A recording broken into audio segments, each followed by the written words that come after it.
We are continuing our ongoing series answering your questions about COVID-19 and the issues related to the pandemic. Our Fox 12 Simon Gutierrez is live in Northeast Portland for us with the latest installment.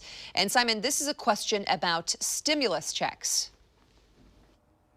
Now, we're getting a lot of questions from people still waiting for their federal stimulus check.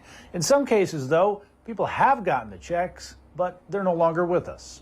Sean in La Center asks, if my dead relative gets a stimulus check in the mail, what should I do with it? You should return it to the IRS. And how does one go about doing that? Well, the IRS has come up with a web page that you can look at to help you figure out what to do. And if you go to irs.gov, there's an economic impact payment information page. And there's an FAQ. I'm not going to give you the number because they have changed it as they keep adding FAQs, but it has remained the last FAQ on the list that tells you exactly what to do with the check or the direct deposit and where to send it. What would the penalty be if somebody kept the check or tried to cash it? Well, the reason you want to return it to the IRS is that they have 2 years to come back and ask for that money that was improperly paid.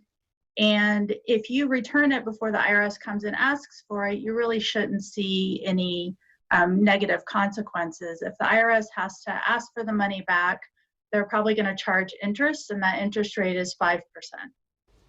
So, Simon, what about those people who haven't received their checks yet? Well, her advice again is to go to the IRS's website, go to that frequently asked questions page and see if any of those situations apply directly to them. Worst case scenario, she says, if they don't get their checks, they will get credit on their 2020 taxes when they file those, although that's little consolation if they're hard up for money right now. We do have more questions to get to tonight. Coming up at 5, a question about contact tracing. We'll see you then.